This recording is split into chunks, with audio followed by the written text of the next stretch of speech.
नमस्कार विद्यार्थी मित्रांनो, आज आपण इयत्ता 10वी इतिहास या विषयाअंतर्गत प्रकरण क्रमांक 5 प्रसार माध्यमे आणि इतिहास याचा अभ्यास करणार आहोत। मागील तासात आपण या प्रकरणाचा पूर्वार्ध अभ्यासलेला आहे। आज आपण उत्तरार्ध अभ्यास करणार। मागील तासात आपण प्रसार माध्यमे या शब्दाचा अर्थ, इतिहास या शब्दाचा अर्थ, त्याची फोड, त्याचा अर्थ आपण अभ्यासलेला होता। प्रसार माध्यमांमध्ये आपण प्रसार माध्यमांची ओळख, या प्रसार माध्यमांची आवश्यकता, प्रसार माध्यमांची पूर्वसुरी, प्रसार माध्यमांमधलं वर्तमानपत्र आणि या वर्तमानपत्रांमधलं बेंगॉल गॅझेट, दर्पण, प्रभाकर, ज्ञानोदय अशा वृत्तपत्रांचा आपण अभ्यास केलेला आहे। आता इथून पुढे काही वृत्तपत्र आपण अभ्यासणार आहोत।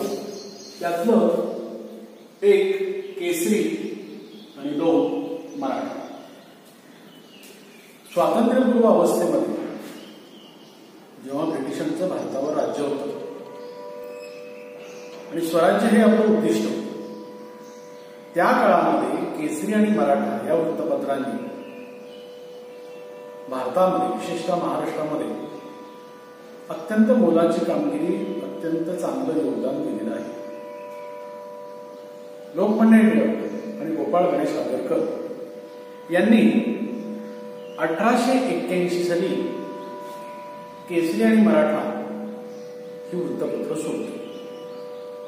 खरं तर केसरी या शब्दाचा अर्थ सिंह आणि सिंह गर्जना करणारे कोण? लोकमान्य टिळक। लोकमान्य टिळकांनी कोणती सिंह गर्जना केली तर स्वराज्य हा माझा जन्मसिद्ध हक्क आहे आणि तो मी मिळवणारच।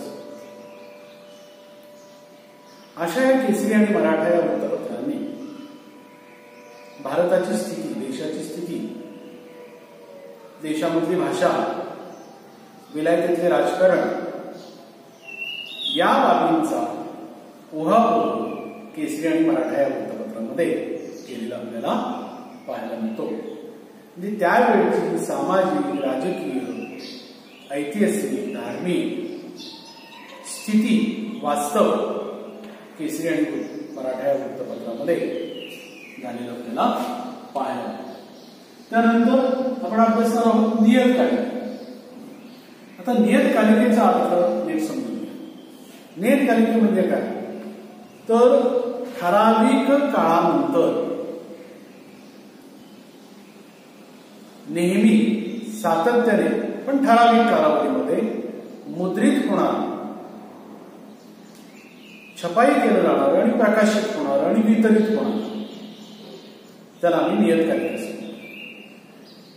उदाहरणार्थ साप्ताहिक आठवड्याने, पाक्षिक 15 दिवसांनी, मासिक महिन्याने, द्वैमासिक 2 महिन्याने, त्रैमासिक 3 महिन्याने, षण्मासिक 6 महिने, नवमासिक 9 महिने, वार्षिक 1 वर्ष।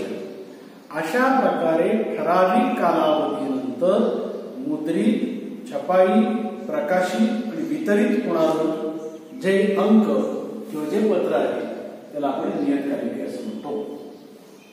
आपल्या अभ्यासक्रमामध्ये 2 नियतकालिकांचा उल्लेख आलेला आहे, एक दिग्दर्शन आणि दुसरं प्रगती। तर दिग्दर्शन हे बालशास्त्री जांभेकर यांनी सुरू केलेलं पहिलं मासिक, म्हणजे महिन्याने प्रकाशित होणार, ज्याला आपण आद्य पत्रकार म्हणतो, आद्य संपादक म्हणतो, ज्यांचा जन्मदिवस आपण पत्रकार दिन म्हणून साजरा करतो, ज्यांनी दर्पण हे वृत्तपत्र 1832 साली सुरू केलं, त्या बाळशास्त्री जांभेकरांनी दिग्दर्शन नावाचं मासिक सर्वप्रथम सुरू केलं। त्याचबरोबर प्रगती नावाचं हे साप्ताहिक सुरू केलं। त्र्यंबक शंकर शेजवलकर यांनी साप्ताहिक म्हणजे आठवड्यातून प्रकाशित होणार आणि ते 1929 साली प्रकाशित केलेलं आपल्याला पाहायला मिळतं. आता या प्रगती मासिकामध्ये त्यावेळेचा इतिहास, विशेषतः महाराष्ट्राचा इतिहास जास्तीत जास्त लिहिलेला, प्रकाशित केलेलं, वर्णन केलेलं किंवा मुद्रित केलेलं आपल्याला पाहायला मिळतं. इथपर्यंत झालं वृत्तपत्र, हे झालं नियतकालिक. आता प्रसार माध्यमातला आणखी एक प्रकार आहे, तो म्हणजे वेब पत्रकारिता. आता वेब म्हणजे काय? इंटरनेट म्हणजे आंतरजाल, वेबसाईट, नेट, इंटरनेट यांच्या साहाय्याने प्रकाशित होणारी वृत्तपत्र असतील किंवा नियतकालिक असतील, वाचकांपर्यंत ती पोहोचवली जातात. यामुळे वेब न्यूज पोर्टल हे वेब पत्रकारितेमध्ये, social media, YouTube channel, web channel. आता सांगायला अभिमान वाटतो की हे जे युट्यूब आहे, आता जे मी तुम्हाला शिकवतो ते आपल्या विदर्भ शिक्षण संस्थेच्या यूट्यूब स्वतंत्र चॅनलवरून ती लिंक तुम्हाला दिली जाते आणि तुम्ही इंटरनेटच्या साहाय्याने, मोबाईलच्या साहाय्याने यूट्यूबवरून हे लिंक ओपन करून हा पाठ तुम्ही अभ्यास करा. याला आम्ही काय म्हणतो? वेब पत्रकारिता. त्याचबरोबर प्रसार माध्यमांमधला पुढचा एक भाग आहे आकाशवाणी, ज्याला आपण नभोवाणी सुद्धा म्हणतो, आकाशवाणी सुद्धा म्हणतो, रेडिओ केंद्र असं सुद्धा म्हणतो. हे एक श्राव्य साधन. श्राव्य म्हणजे काय? फक्त ऐकणं, पाहणे नाही. तर या आकाशवाणीचा आपल्या भारतातला इतिहास कसा होता? तर स्वातंत्र्याच्या पूर्वी आपल्या भारतामध्ये एक रेडिओ केंद्र होतं, ज्याचं नाव IBC म्हणजे इंडियन ब्रॉडकास्ट कंपनी. आणि किती साली स्थापन झालेलं होतं? 1924 साली. हे एक रेडिओ केंद्र होतं आणि या रेडिओ केंद्राच्या माध्यमातून भारतातल्या जनतेला माहिती, बातम्या, घटना ह्या कळत होत्या. इंडियन ब्रॉडकास्ट कंपनी 1924 साली म्हणजे स्वातंत्र्याच्या पूर्वी. स्वातंत्र्यानंतर त्यावेळेला किंवा ब्रिटिश ज्यावेळेला आले त्यावेळेला या IBCचं रूपांतर त्यांनी कशामध्ये केलं? ISBS म्हणजे काय? Indian state broadcasting services. Indian state broadcasting services असं त्याचं नामकरण केलं आणि त्यांच्या राज्यकारभाराच्या दृष्टीने, व्यापाराच्या दृष्टीने भारतामधल्या बातम्या या माध्यमातून, या आकाशवाणीच्या केंद्रा माध्यमातून लोकांपर्यंत पोहोचवल्या. कालांतराने 1936 साली भारतात एक नवीन केंद्र स्थापन झालं, त्याला AIR असं म्हटलं जातं. A म्हणजे ऑल, आय म्हणजे इंडियन, आर म्हणजे रेडिओ. ऑल इंडिया रेडिओ हे केंद्र स्थापन केलं गेलं 1936 साली. आणि याच्या माध्यमातून सरकारी बातम्या असतील, सरकारी आदेश असतील, विविध घटना असतील, ह्या लोकांपर्यंत पोहोचवल्या जाऊ लागल्या. त्यानंतर या आकाशवाणीचाच एक भाग आहे, तो म्हणजे विविध भारती. या विविध भारतीचं वैशिष्ट्य असं आहे की 24 भाषा आणि 146 बोली भाषा विविध भारतीच्या माध्यमातून लोकांपर्यंत पोहोचवल्या जाऊ लागल्या. म्हणजे आकाशवाणीला आकाशवाणी हे नाव कसं बरं पडलं? पंडित नरेंद्र शर्मा यांनी ते नाव सुचवलं आणि रेडिओ केंद्राला आकाशवाणी या नावाने ते ओळखलं जातं. सगळ्यात महत्वाचं लक्षात, पंडित नरेंद्र शर्मा यांनी सुचवलेलं हे नाव आहे आणि तेच नाव त्या रेडिओ केंद्राला देण्यात आलं, ते म्हणजे आकाशवाणी. आकाशवाणीचा प्रवास कसा? IBC इंडियन ब्रॉडकास्ट कंपनी, त्यानंतर ISBS Indian state broadcasting services, त्यानंतर AIR ऑल इंडिया रेडिओ आणि विविध. आणि आकाशवाणी हे श्राव्य साधन. त्यानंतर प्रसार माध्यम आहे दूरदर्शन, ज्याला आम्ही टेलिव्हिजन असं म्हणतो. किंवा शॉर्ट फॉर्म मध्ये आपण त्याला टीव्ही असं. तर दूरदर्शन हे दृक आणि श्राव्य माध्यम. दृक म्हणजे पाहता सुद्धा येतं आणि श्राव्य म्हणजे ऐकता सुद्धा येतं. तुम्ही टीव्ही मध्ये विविध चॅनलच्या आधारे विविध कार्यक्रम पाहता पण आणि ऐकता, म्हणून दूरदर्शनला दृक श्राव्य साधन म्हटलं जातं. आता भारताचा जर विचार केला या प्रसार माध्यमाच्या बाबतीत, तर भारतामध्ये पहिलं दूरदर्शन केंद्र 1959 साली दिल्ली या ठिकाणी त्यावेळचे भारताचे राष्ट्रपती डॉक्टर राजेंद्र प्रसाद यांच्या हस्ते सुरू करण्यात आलं. भारतातलं पहिलं दूरदर्शन केंद्र 1959 दिल्ली, ज्याला आपण भारताची काय म्हणतो राजधानी म्हणतो, आणि त्यावेळचे भारताचे राष्ट्रपती डॉक्टर राजेंद्र प्रसाद यांच्या हस्ते उद्घाटन करण्यात आलं.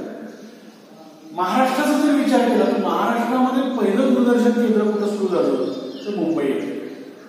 किती साली सुरू झालं तर 1972 साली सुरू झालं. आता महाराष्ट्राची राजधानी मुंबई, भारताची राजधानी दिल्ली, दोन्ही दूरदर्शनची केंद्र. पण दिल्लीचं केंद्र 1959 साली आणि मुंबईचं केंद्र 1972 साली सुरू झालं, हे लक्षात घ्या. आता ही जी दूरदर्शन होती पूर्वीची ती कशी होती? कृष्ण धवल म्हणजे काय, ब्लॅक अँड व्हाईट, रंगीत नव्हतं. पण दूरदर्शन मध्ये पुन्हा बदल झाला आणि मग ब्लॅक अँड व्हाईटची जागा कलरफुल दूरदर्शन निर्मिती केली आणि मग रंगीत दूरदर्शन 1982 साली भारतामध्ये सुरू झालं. कालांतराने आणखी त्याच्यामध्ये काय बदल झाला, हे फक्त भारतापुरतंच मर्यादित होतं, दिल्ली मुंबई रंगीत टीव्ही वगैरे. पण देश विदेशामध्ये परदेशामध्ये सुद्धा खाजगी टीव्ही चॅनलला सुद्धा परवानगी देण्यात आली. किती साली? 1991 साली. आज जर आपण विचार केला तर 100हून अधिक टेलिव्हिजनचे चॅनल्स आपल्याला पाहायला मिळतात. म्हणजे प्रसार माध्यमांमध्ये झालेली ही प्रगती आहे, त्याच्या आधारे आपल्याला देश विदेशातल्या घटना पाहता येतात किंवा देश विदेशातल्या घटना आपल्याला ऐकता सुद्धा येतात. आता उदाहरणार्थ चीनमध्ये धरणं फुटून महापुराचा हाहाकार झाला. आपण चीनमध्ये गेलेलो नाही, पण दूरदर्शनवरचं चॅनल आपण ओपन केलं की आपल्याला ती घटना पाहायला. त्याला आपण देशी विदेशी चॅनल्स म्हणतो आणि त्याला सुरुवात कधी झाली 1991 पासून झाली. अशा प्रकारे वृत्तपत्र 1, नियतकालिका 2, आकाशवाणी 3, दूरदर्शन 4, ही सर्व काय आहे प्रसार माध्यम. आता या प्रसार माध्यमांची का मला आवश्यकता आहे? वृत्तपत्र का पाहिजे, नियतकालिका का पाहिजे, किंवा आकाशवाणी का पाहिजे, दूरदर्शन का पाहिजे, म्हणजे प्रसार माध्यमांची आवश्यकता काय आहे? अतिशय महत्वाचा मुद्दा. तर या प्रसार माध्यमातून मिळणारी जी माहिती आहे, प्रचंड माहितीचा स्रोत असतो, तो समाजापर्यंत काय करता येतो, पोहोचवता येतो.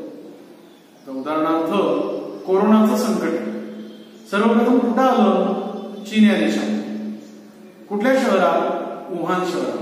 मग हे आपल्याला कशातून कळलं? प्रसार माध्यम, वृत्तपत्रातून कळलं, आकाशवाणीतून कळलं, दूरदर्शनतून कळलं, दूरदर्शनमधून कळलं.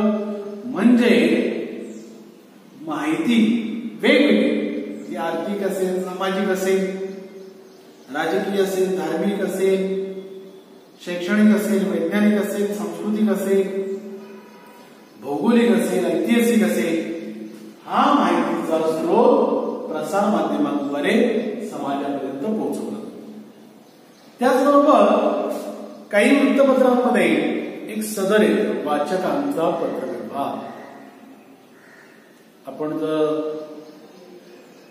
प्रेसची या वृत्तपत्र संस्थेची एखादं आपलं मत मांडलं तर तुमच्या नावे ते मत वृत्तपत्रामध्ये छापून येतं, याला आपण काय म्हणतो? वाचकांचा पत्रव्यवहार. मग ते मत कसंही असेल, एखादं सूचना असेल, एखादी प्रतिक्रिया असेल, एखादी टीका असेल, एखादी सुधारणा असेल, ती जर तुम्ही लिहून पाठवली तर वाचक पत्रव्यवहार या सत्रामध्ये ते येईल. त्याचबरोबर आपल्या भारताची शासन व्यवस्था ही लोकशाही. अब्राहम लिंकननी लोकशाहीची व्याख्याच अशी केलेली आहे, लोकांसाठी लोकांकडून चालवलेलं राज्य म्हणजे लोकशाही. मग ही लोकशाही सुदृढ करण्याचं काम, सक्षम करण्याचं काम, यशस्वी करण्याचं काम कोण करत असतं?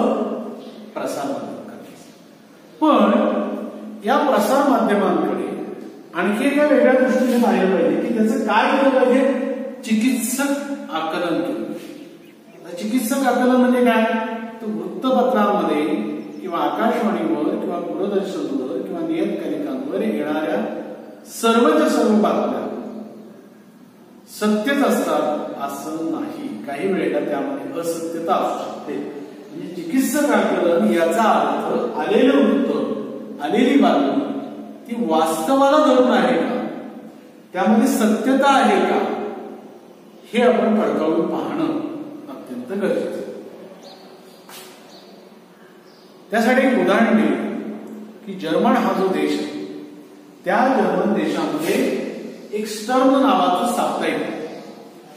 आणि मग या साप्ताहिकामध्ये एक बातमी प्रसिद्ध झाली. जर्मनीचा हुकुमशहा सर्वेसर्वा ज्याची महत्वाकांक्षा होती जगावर राज्य करण्याची, तो हिटलर, ज्याला आपण ॲडॉल्फ हिटलर असतो, त्या ॲडॉल्फ हिटलरने स्वतःच्या हस्ताक्षरामध्ये स्वतःची रोजनिशी लिहिलेली होती. आणि ती रोजनिशी या स्टर्न साप्ताहिकाने विकत घेतली आणि प्रकाशक कंपन्यांना ती विकली. आणि वृत्तपत्रामध्ये बातमी आली की जर्मनचा हुकुमशहा सर्वेसर्वा ॲडॉल्फ हिटलर याच्या हस्ताक्षरातील रोजनिशी प्रसिद्ध झाली. कालांतराने ती बातमी खरी आहे की खोटी आहे पडताळून पाहिलं त्यावेळेला लक्षात आलं की ती बातमी पूर्णतः खोटी होती. ती रोजनिशी हिटलरच्या स्वहस्ताक्षरातील नव्हती.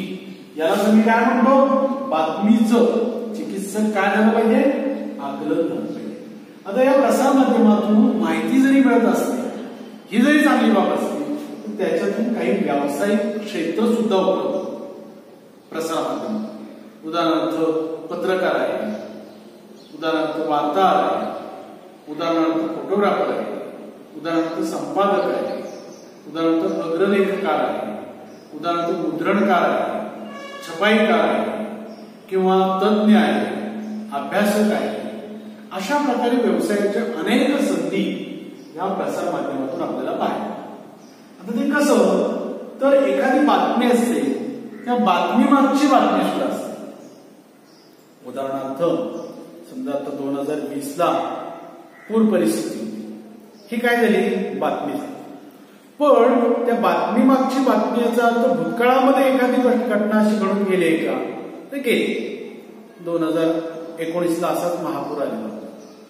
मग तो कसा आला होता, किती तारखेला आला होता, त्यातलं पाणी कसं होतं, धरणातलं किती सोडलं जात होतं, किती वक्र दरवाजे, किती टीएमसी पाणी, पुराची पातळी कशी होती, किती दिवस पाणी राहिलं होतं, हा सगळा चिकित्सक अभ्यास भूतकाळातला आजची बातमी देण्यासाठीचा, त्याला आम्ही काय म्हणतो? बातमी मागची बातमी. या सगळ्या अभ्यासक असणं, संशोधक असणं हे अत्यंत गरजेचं आहे. ते व्यवसायाचं क्षेत्र. काही वृत्तपत्रामध्ये विविध सदरे कोणत्या शीर्षकाखाली येतात? 50 वर्षांपूर्वी असं शीर्षक असतं, 100 वर्षांपूर्वी असं सदर असतं. मग काय 50 वर्षांपूर्वी, काय 100 वर्षांपूर्वी? तर एखाद्या व्यक्तीची माहिती, एखादी ऐतिहासिक घटना, एखादी सांस्कृतिक घटना, हे या शीर्षकाखाली आपल्याला वाचायला मिळते. ह्या विविध सदरांच्या आधारे आपल्याला 50 वर्षांपूर्वीचा, 100 वर्षांपूर्वीचा अभ्यास प्रसार माध्यमातून आपल्याला कळतो. आणि तो अभ्यास करणारे अभ्यासक हे गरजेचे आहे, ते त्यांचं व्यवसायाचं क्षेत्र. विविध वृत्तपत्रामध्ये काही लेख दिले जातात, काही अग्रलेख दिले जातात, काही दिनविषय दिले जातात. आता लेख म्हणजे काही प्रासंगिक असतात, अग्रलेख म्हणजे काही विषयानुरूप असतात, त्या काळाची गरज म्हणून. उदाहरणार्थ लोकमान्य टिळकांनी स्वातंत्र्य इंग्रजांकडून मिळवण्यासाठी त्यावेळी काही अग्रलेख दिले. सरकारचे डोके ठिकाणावर आहे का, हा स्वराज्य नव्हे आणि त्याचा पायाही नव्हे, स्वराज्य हा माझा जन्मसिद्ध हक्क आहे, अशा प्रकारचे अग्रलेख लोकमान्य टिळकांनी त्यावेळेला लिहिले. तर असे लेख लिहिणं, अग्रलेख लिहिणं, दिनविशेष लिहिणं हे सुद्धा एक प्रकारचं व्यवसायाचं काय मानलं जातं, क्षेत्र मानलं जातं. परंतु त्यासाठी त्या काळाची माहिती जमवणं, संकलित करणं, संग्रहित करणं, त्याचा अभ्यास करणं, त्यासाठीचं तज्ञ असणं हे अत्यंत गरजेचं. आता या व्यवसाय क्षेत्रामध्ये आकाशवाणी, मगाशी मी सांगितलं की आकाशवाणी म्हणजे रेडिओ आणि ती श्राव्य माध्यम. 15 ऑगस्ट 1947 आपला देश स्वतंत्र झाला. पहिलं भाषण पंडित जवाहरलाल नेहरूंनी केलं. तर 1947 पासून ते आज 2020 15 ऑगस्ट 2020 पर्यंतची त्या वेळच्या पंतप्रधानांनी केलेली भाषणं, त्यांचा संग्रह आकाशवाणीवर असतो. काही वेळेला आकाशवाणी काही गोष्टींवर चर्चा करते. उदाहरणार्थ एखाद्या घटनेला 1 वर्ष पूर्ण झाले, एखाद्या घटनेला 25 वर्ष पूर्ण झाले, एखाद्या घटनेला 50 वर्ष, 100 वर्ष, 150 वर्ष. तर त्या घटनेच्या अनुषंगाने आकाशवाणीवर चर्चा आयोजित केली जाते. आणि मग या चर्चेसाठी कुणाला बोलवलं जातं, तर भूतकाळ, इतिहास, 100, 125, 50, 25 अशा वर्षांपूर्वीचा इतिहास माहिती असणारा अभ्यासक, इतिहासक, तज्ञ. आणि हे काय झालं, व्यवसायाचं क्षेत्र. काही वेळेला जयंती पुण्यतिथी साजरी केली जाते. उदाहरणार्थ आपण या महिन्यामध्ये, ऑगस्ट महिन्यामध्ये 1 ऑगस्ट लोकमान्य टिळकांची पुण्यतिथी साजरी केली, किंवा 1 ऑगस्ट आपण लोकशाहीर अण्णाभाऊ साठेंची जयंती साजरी केली, 2 ऑक्टोबर लाल बहादूर शास्त्रींची जयंती, 2 ऑक्टोबर महात्मा गांधींची जयंती, किंवा लोकशाहीर अण्णाभाऊ साठेंच्या पुण्यतिथीला 100 वर्ष पूर्ण झाली. म्हणजे अशा प्रकारचं आकाशवाणीवर चर्चासत्र आयोजित केलं जातं. आणि हे चर्चासत्र आणि हे आकाशवाणीवरची भाषणं हा एक व्यवसायाचा भाग मानला जातो. त्याचबरोबर दूरदर्शन, मी मगाशी सांगितलं की दूरदर्शन हे काय आहे, दृक आणि श्राव्य माध्यम आहे. दृक म्हणजे पाहता येतं, श्राव्य म्हणजे ऐकता येतं. तर या दूरदर्शन म्हणून विविध मालिका, तर फार पूर्वीचा जर विचार केला तर दूरदर्शनवर रामायणासारखी मालिका होती, महाभारतासारखी मालिका होती, राजा शिवछत्रपती सारखी ऐतिहासिक मालिका होती, भारत एक खोज सारखी मालिका होती. आणि या मालिकातून लोकांना आकर्षित केलं जात होतं आणि लोकांना काय कळत होतं, त्या काळचा भाषा, त्या काळची भाषा कशी होती, रंगभूषा कशी होती, वेशभूषा कशी होती, केशभूषा कशी होती, चालीरीती कशा होत्या, लोकांच्या परंपरा कोणत्या होत्या, याचा अभ्यास आम्हाला या दूरदर्शनच्या. आता आधुनिक मालिका जर पाहिल्या तर नॅशनल जिओग्राफी, त्यानंतर ॲनिमल प्लॅनेट आहे, हिस्ट्री आहे, असे आधुनिक चॅनल्स आपल्याला पाहायला मिळतात. आणि त्या मालिकातून आपल्याला जगभराचा इतिहास पण अभ्यासता येतो, जगभराचा भूगोल पण अभ्यासता येतो, निसर्ग, प्राणी, वनस्पती, सजीव, पर्यावरण याचा अभ्यास सुद्धा आपल्याला या मालिकातून करता येतो. काही मालिका अशा आहेत की एखादी व्यक्ती आहे, मग ती स्पोर्टमॅन असेल, खेळाडू असेल, एखादा अभिनेता असेल, एखादा नट असेल, एखादा इतिहासकार असेल, त्याच्या जीवनावर मालिका तयार केली जाते. आता उदाहरणार्थ संभाजी मालिका, डॉक्टर बाबासाहेब आंबेडकरांच्या जीवनावरची मालिका, अशा ज्या मालिका आहेत त्या मालिकातून आपल्याला त्यावेळेचा इतिहास, व्यक्तिचित्रण, खेळ, त्यांनी केलेले पराक्रम, महापुरुषांचे विचार हे आपल्याला या मालिकांच्या आधारे अभ्यासता येतात. त्याचबरोबर काही मालिका अशा सुद्धा आहेत की साधारणतः आपण आपल्या दैनंदिन जीवनामध्ये काही स्त्री, पुरुष, खेळाडू, सेनानी यांच्या इतिहासावरच्या मालिका तर असतात, पण काही पाककलांना सुद्धा खूप महत्व आलेलं आपल्याला पाहायला मिळतं. आणि मग या विविध रेसिपीज या मालिकांच्या माध्यमातून आपल्याला पाहायला मिळतात. अशा प्रकारे वृत्तपत्र असेल, आकाशवाणी असेल, दूरदर्शन असेल, नियतकालिका असेल, या प्रसार माध्यमांची समाजाला, देशाला, राष्ट्राच्या उन्नतीला अत्यंत गरज आहे. आता मागाशी मी एका मालिकेचा उल्लेख केला, भारत एक खोज. ही मालिका कशावर आधारित आहे? तर आपल्या स्वतंत्र भारताचे पहिले पंतप्रधान पंडित जवाहरलाल नेहरू यांनी एक ग्रंथ लिहिला, डिस्कव्हरी ऑफ चॅनल. या ग्रंथावर आधारित ती मालिका आहे आणि त्याचं दिग्दर्शन केलेलं होतं श्याम बेनेगल आणि पंडित जवाहरलाल नेहरू यांची भूमिका रोशन सेन यांनी केली. त्या मालिकेतून आपल्याला अगदी प्राचीन ते अर्वाचीन पर्यंतचा भाग काळ अभ्यास केला. वैदिक काळ असेल, मौर्य काळ असेल, मुघल काळ असेल, शिवकाळ असेल, ते आत्तापर्यंतचे रामायण असेल, महाभारत असेल किंवा मुघलांचं आक्रमण असेल, बादशहांचा पराक्रम असेल, तुर्कांचं आक्रमण असेल, सेनापतींचा पराक्रम असेल, शिवाजी महाराजांचं कार्य असेल, महाराष्ट्रामध्ये सुरू झालेली भक्ती चळवळ असेल, हा सर्व प्राचीन ते अर्वाचीन पर्यंतचा भाग आपल्याला भारत एक खोज या पंडित जवाहरलाल नेहरूंच्या लिहिलेल्या डिस्कव्हरी ऑफ चॅनेल या डिस्कव्हरी ऑफ इंडिया या पुस्तकाच्या आधारे ही मालिका आपल्याला खूप काही ज्ञान आणि माहिती देते. अशा प्रकारे विद्यार्थी मित्रांनो, प्रसार माध्यम आणि त्यांचा इतिहास याच्यामध्ये आपण प्रसार माध्यम म्हणजे काय, प्रसार माध्यमांची ओळख, प्रसार माध्यमांची पूर्वसुरी, प्रसार माध्यम कोणकोणती आहे, उदाहरणार्थ वृत्तपत्र, उदाहरणार्थ नियतकालिक, उदाहरणार्थ आकाशवाणी, उदाहरणार्थ दूरदर्शन, यांचा सविस्तर अभ्यास, प्रसार माध्यमांची आवश्यकता काय, त्यांचं चिकित्सक आकलन कसं करता येईल, त्याचबरोबर प्रसार माध्यमातून कोणती व्यावसायिक क्षेत्र उपलब्ध आहे, असा आपण अत्यंत सूक्ष्म आणि बारकाईने हा पाठ अभ्यासलेला आहे.